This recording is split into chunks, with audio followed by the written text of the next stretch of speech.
Fala galera, para quem não me conhece, meu nome é Matheus, vocês talvez lembrem de mim da primeira aula do curso, eu sou R3 de anestésio lá da USP Ribeirão. Vamos para a segunda aula desse curso de analgesia e sedação agora, né? A gente vai trabalhar agora sobre princípios de farmacocinética e farmacodinâmica. Calma, pode parecer meio espinhoso, mas te prometo que vai fluir tranquilo. Antes de começar, se você ainda não segue a Medway lá nas redes sociais, sempre tem conteúdo de graça e de qualidade para a gente consumir. Vamos nessa. Vamos lá, conceitos básicos. Vamos começar pelo começo, né? Então, o que seria farmacocinética? Farmacocinética descreve o percurso do fármaco no organismo, né? Em comparação com farmacodinâmica, que descreve o fármaco como ele age, ou seja, o seu sítio de ação, quais são os seus efeitos, etc. Certo?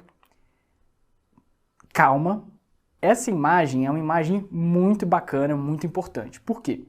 Apesar dela ter um monte de nome, um monte de coisa, ela vai servir de base para a gente conseguir entender um pouquinho mais sobre a questão da farmacocinética e por onde o fármaco vai dentro do nosso organismo.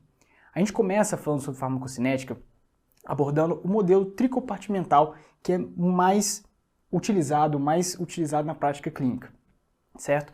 A gente considera que o fármaco, ele percorre 3 compartimentos no nosso organismo. O compartimento 1, que é o V1, que a gente chama, compartimento 2, o V2, e o terceiro, V3. O que seria cada um deles? O V1 é o compartimento central, basicamente é o sangue, plasma, etc. Certo? É onde a gente vai injetar, onde vai adicionar, né, o fármaco diretamente na corrente sanguínea. Então, sangue. V2 são os tecidos que são muito vascularizados, certo? Mas que não tem um grandíssimo tamanho quando comparado ao V3. Então o V2 seria a musculatura, por exemplo. O V3, aí sim, o V3 ele tem um grande volume, só que ele é menos vascularizado. Então, na verdade, a gente considera como, por exemplo, a gordura corporal, certo? É muito interessante a gente abordar um pouco mais essa imagem, porque, olha só, tá vendo que tem um monte de K, K21, K0, K10, etc. O que é esse K? K é a constante de equilíbrio de cada um desses compartimentos. O que eu quero dizer com isso? O seguinte, o fármaco, quando ele é injetado em V1, certo? Depois que ele cai já em V1, ele vai se difundir tanto para o V2, que é a musculatura, quanto para o V3, que é o compartimento de gordura corporal. Só que ele se difunde de acordo com a vascularização deste compartimento. Como eu falei, o V2 ele é muito bem vascularizado. Então, do V1, ou seja, do sangue para o músculo, o fármaco ele vai de maneira mais rápida do que ele vai do sangue para a gordura. E esse valor é dado pela constante, que está a fórmula aqui embaixo, aqui, ó, certo? V, velocidade, que o fármaco vai de um lugar para o outro, é igual a constante vezes a concentração desse fármaco. Essa constante ela vai variar para cada um dos compartimentos, certo? Tá, Matheus, mas por que você está me falando isso tudo aí? Onde você quer chegar? Eu quero chegar ao seguinte, tem uma constante que é muito importante, que é essa daqui, é a K0, certo? Essa constante é de um quarto compartimento, que eu não tinha falado até então para vocês. O volume desse quarto compartimento é irrisório, certo? Ele é desprezível. E esse quarto compartimento é a biofase. O que é biofase? Biofase é onde o fármaco vai atuar. Quando a gente está trabalhando com sedação, com analgesia, a gente vai considerar que o fármaco vai atuar no sistema nervoso central, seja no encéfalo, seja na medula espinhal, certo? E aí, essa constante vai dar a velocidade com que o fármaco vai conseguir agir. Ou seja, a gente joga o fármaco na corrente sanguínea e, de acordo com essa constante, a gente vai conseguir saber se o fármaco vai, de maneira rápida ou mais lenta, atingir o sistema nervoso central e, assim, começar os seus efeitos, certo? A gente vai abordar isso um pouco melhor, um pouco mais para frente. Por enquanto, o que eu quero que você entenda é o seguinte, que vai servir como base para a nossa discussão. Nós temos 3 compartimentos, certo? A gente tem o V1, que é o sangue, o V2, que é a musculatura, e o V3, que é o compartimento de gordura, certo? Vamos lá, vamos com calma. Dentro de farmacocinética, então, a gente vai começar a trabalhar alguns conceitos. O primeiro conceito é o tempo de meia-vida, certo? O tempo de meia-vida, a gente viu na faculdade que é essa definição mais genérica, que é o tempo necessário para o fármaco atingir metade da sua concentração plasmática após uma dose administrada. Só que aqui a gente quer dar um passo a mais, a gente está fazendo um curso de analgesia e sedação, certo? Então o que a gente vai querer fazer? A gente vai trazer outros conceitos de tempos de meia-vida, que a gente vai ver que tem um monte. Alguns deles são o tempo de meia-vida A, que decorre a partir do... Ele é oriundo, ele continua sendo o tempo necessário para a concentração do fármaco diminuir da metade da concentração inicial, só que o tempo de meia-vida A, ele é o tempo que ele está relacionado com a distribuição do fármaco pelos tecidos. Então é o seguinte, a gente joga o fármaco no V1, certo? Ele vai ter o efeito rápido, certo? Ou mais lento, dependendo de como for o efeito do fármaco em si. E aí, ele vai começar a se distribuir tanto para o músculo quanto para a gordura, certo? Essa distribuição inicial, ou seja, o fármaco continua no organismo, ele não foi embora do organismo, ele não saiu no xixi, certo? Ele só saiu do sangue para os demais tecidos, certo? Essa distribuição, ela está relacionada com o tempo de meia-vida alfa. Tá, Matheus, e em questão prática, para que isso serve? Isso serve o seguinte, que aqui a gente vai trabalhar o seguinte conceito. Depois que a gente faz uma administração em bolos de um fármaco, vamos supor um Propofol, certo? A gente pegamos uma veia do paciente, fizemos um bolos de Propofol, beleza? Ele vai ter um efeito, que vai ser um efeito rápido, a gente vai discutir em outras aulas sobre isso. Ele vai ter um efeito rápido e de repente ele vai passar o efeito, ou seja, o paciente vai dormir e o paciente vai acordar depois, certo? O que diz que o paciente vai acordar? É o tempo de meia-vida do organismo, do Propofol ser eliminado pelo organismo?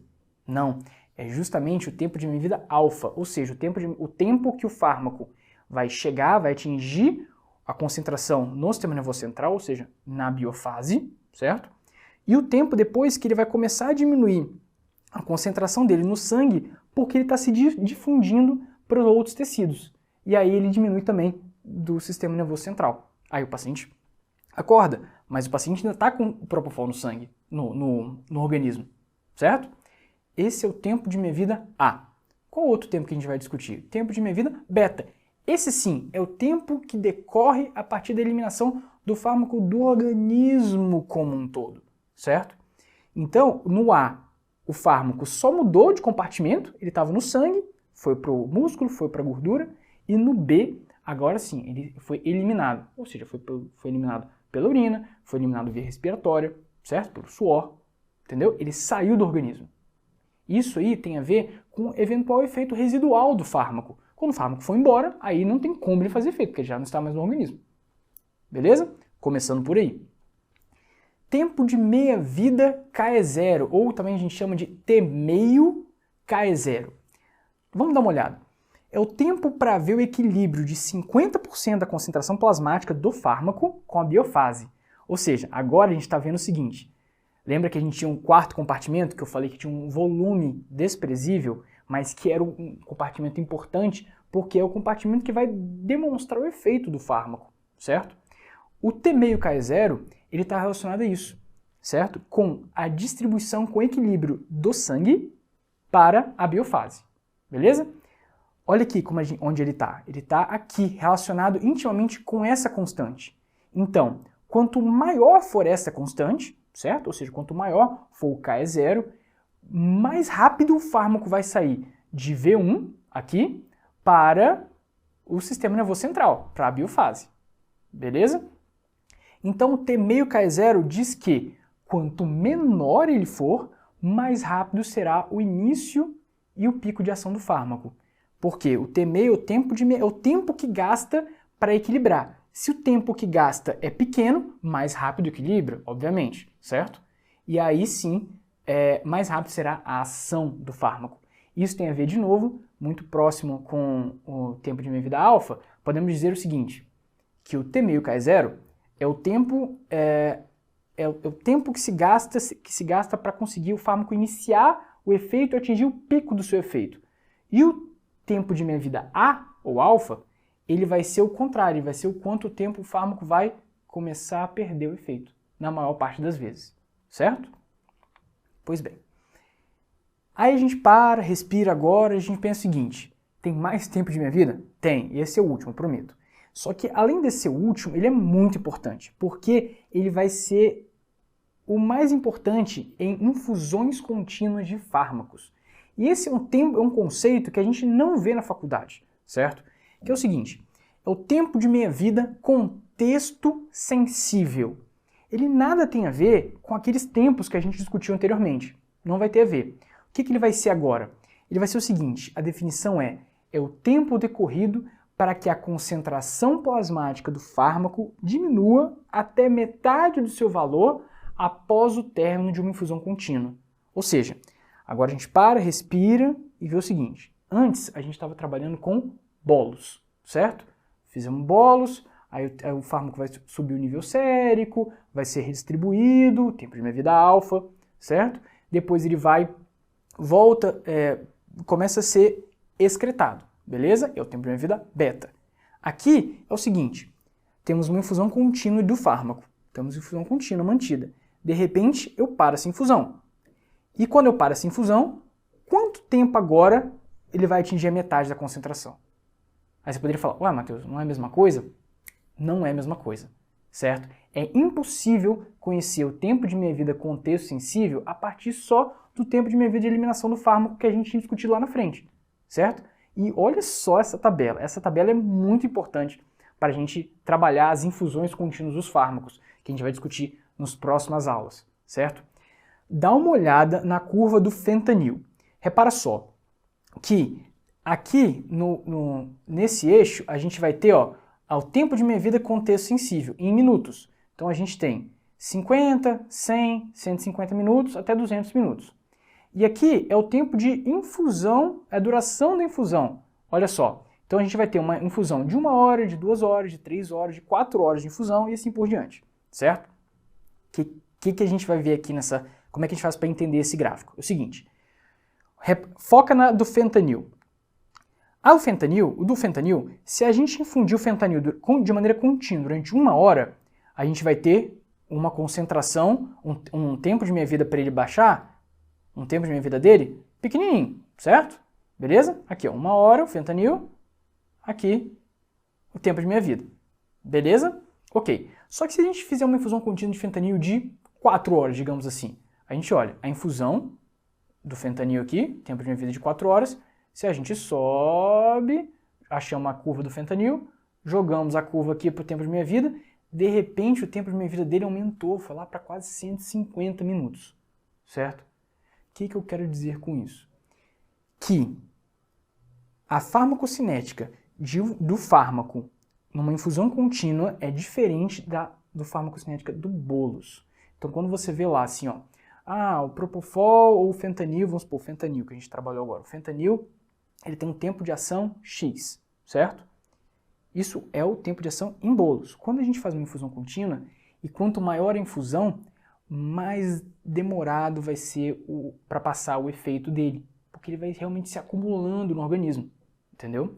Repara o diazepam, e a gente já logo consegue entender uma coisa aqui, que o diazepam não vai servir para uma infusão contínua. Por quê? Olha só, ora bolas. Se eu estou fazendo uma infusão de apenas 1 hora de diazepam, e de repente o tempo de meia-vida dele estourou, foi lá para cima, o que a gente quer dizer é o seguinte, imagina você manter um paciente durante 2 dias sedado com diazepam. Ele nunca vai acordar, vai demorar dias e dias e dias e dias para acordar, para eliminar todo o fármaco pelo organismo, certo?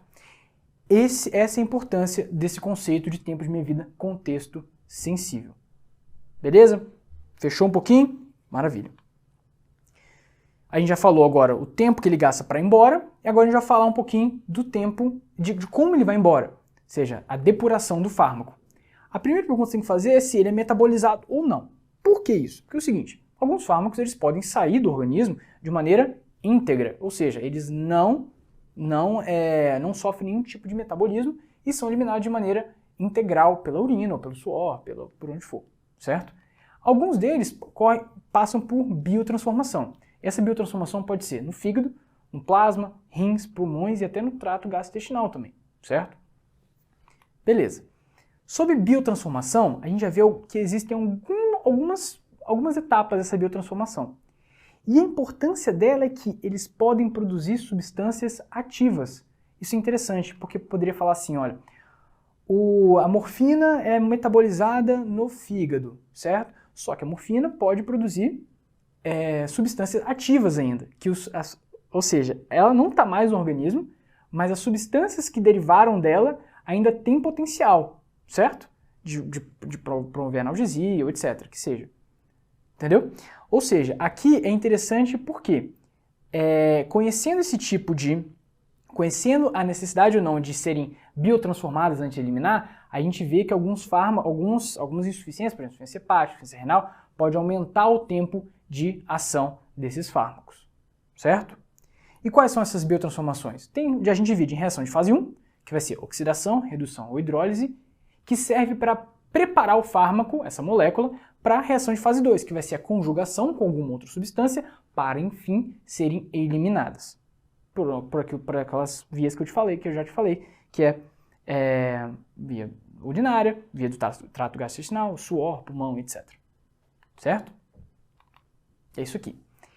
A maior parte dos fármacos vai sair por via renal.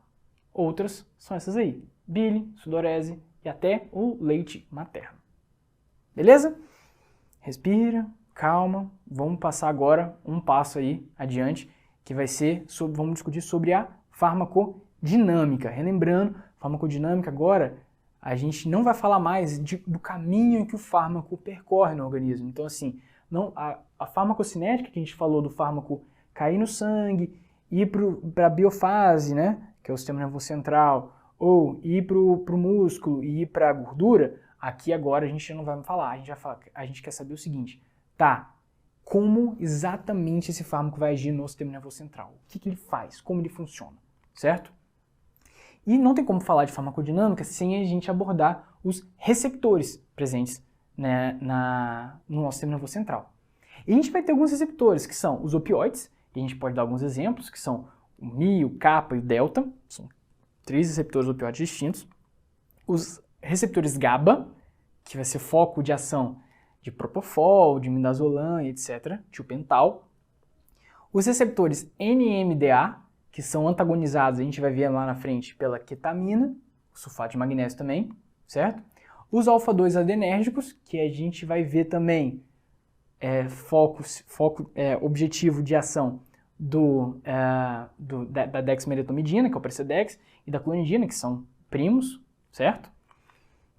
E os bloqueadores de canal de sódio, que são os anestésicos locais, certo? Lidocaína, por exemplo. Beleza? Tá aí. Vamos lá. Falando um pouquinho sobre as características dos fármacos. Eles podem atuar como agonistas, ou seja, eles ativam o receptor que eles estão. Então, por exemplo, a morfina ou o fentanil são agonistas dos receptores opioides. Então, eles ativam os receptores opioides, certo? Eles podem trabalhar como agonista, antagonista, ou um nome mais amigável, assim, seria o agonista parcial. O que isso quer dizer, agonista parcial? Quer dizer o seguinte, vamos dar o exemplo da nalbuphina, que é clássica essa. A nalbuphina, ela consegue ativar o receptor opioide. Só que pensa como se fosse um dimmer, certo? Um dimmer de luz, assim. A gente consegue, no dimmer, a gente consegue botar a potência da luz que a gente quer. Vamos supor, de 0 a 100. Então a gente vai subindo, 100 é o mais iluminado possível, 50 é metade da iluminação que oferece e 0 é totalmente desligado. A nalbuphina, o que ela faz? Ela só consegue ativar, vamos dizer, até 50% do receptor opioide, certo? A potência dele. Então, por que ele é considerado como antagonista? Porque é o seguinte, imagina só, se a gente joga a morfina, que é um agonista pleno, e está lá no receptor opioide, de repente a gente joga a nalbuphina, quando ela entrar em competição com a morfina, por esse receptor opioide, ela vai acabar tendo um efeito agonista menor, porque a morfina estava lá, 100% ativando o receptor opioide. Aí desloca a morfina, a nalbuphina entra. Quando a nalbuphina entra, ela só consegue ativar 50%, então a gente tem uma resposta mais fraca também, e até consegue reverter alguns efeitos dos opioides, certo? Por isso que é considerado agonista e antagonista, ou agonista parcial. Por fim, a gente vai ter o antagonista. O antagonista é exatamente o que o próprio nome diz. ele vai inativar o receptor que ele se ligar. Então, por exemplo, a naloxona, já que a gente está falando de opioide, vamos falar também da naloxona. A naloxona é um opioide também, só que é um opioide antagonista. Então ela se liga no receptor opioide e desliga ele, ou seja, ele não age, certo? Enquanto a nalbuphina, ela só age, ela vai lá, se estava atingindo 100% do efeito opioide lá no receptor, a nalbuphina entra e ela, vamos supor, bota uma potência de 50, a naloxona agora vai lá e corta isso. Ela antagoniza totalmente o efeito, certo? Essas são as características principais de cada um dos fármacos. Os fármacos podem ser agonistas, agonista parcial ou antagonista, certo? O que é diferente das interações que eles podem fazer entre si. Repara, o fármaco pode ter efeito aditivo. O que é efeito aditivo? Simples somatório dos efeitos individuais, certo? Então, por exemplo, se a gente tem um fármaco que é um sedativo leve e eu junto com outro sedativo leve, se eles têm um efeito aditivo entre eles, eles vão causar uma sedação moderada, vamos colocar assim, leve com leve, moderada. Esse seria um efeito aditivo, certo? Podiam ter vias de ação diferentes, certo? Agora, se a gente tem um efeito sinérgico, o que que é? É um efeito maior do que esperado, certo? É um efeito potencializado pela adição de dois fármacos ou mais. Então, por exemplo, usando o exemplo anterior, se a gente tivesse dois fármacos que têm efeito sinérgico, como é que seria isso? Imagina que eu tenho um fármaco com potencial sedativo leve, um outro com potencial sedativo leve, só que os dois, quando eles se juntam, eles criam um potencial sedativo muito alto, certo? Esse seria um efeito sinérgico. Lembrando, eles não precisam ser da mesma classe, não precisam agir no mesmo receptor, nada disso. Exemplo prático é qual? Se a gente pega o midazolam é um benzodiazepínico que sozinho, numa dose baixa e tudo, ele não tem um grande potencial de depressão respiratória, certo? A princípio. Só que se a gente soma o midazolam com um opioide, por exemplo, um fentanil, aí sim eles têm um efeito sinérgico e levam a uma depressão respiratória mais significativa, certo? Por fim, a gente tem um efeito antagônico. Qual que é isso? Usando o mesmo exemplo do midazolam, a gente já viu o seguinte, que o efeito antagônico é a presença de um fármaco reduzindo o efeito esperado de outro fármaco. Falando do midazolam, a gente viu que o midazolam com fentanil pode aumentar de maneira sinérgica a depressão respiratória, certo? Só que tem alguns trabalhos que mostram que essa dupla, tão utilizada aí na vida, nos PS, etc., no CTI também, eles têm um efeito antagônico em relação à analgesia do fentanil. Ou seja, o midazolam é um fármaco que atua no receptor GABA, ou seja, tem nada a ver com opioide, certo?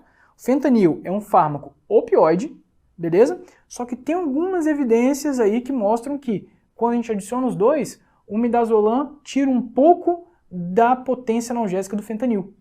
Isso seria um efeito antagônico, certo? Combinado? Vamos lá.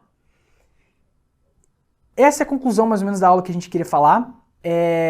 A gente passou aqui nessa aula falando sobre farmacocinética, farmacodinâmica, começamos a pintar algumas coisas citando algumas drogas, alguns receptores, e isso tudo que a gente vai ver durante o curso, certo? O curso tá lindo, tá bacana. Se sobrou qualquer dúvida, não deixe de entrar em contato com a gente, que a gente responde, a gente sempre vai interagir com vocês. Certo, moçada? Chama a gente nas redes sociais, tem um monte de canal pra gente trabalhar e bora pra cima, bora para próximas aulas.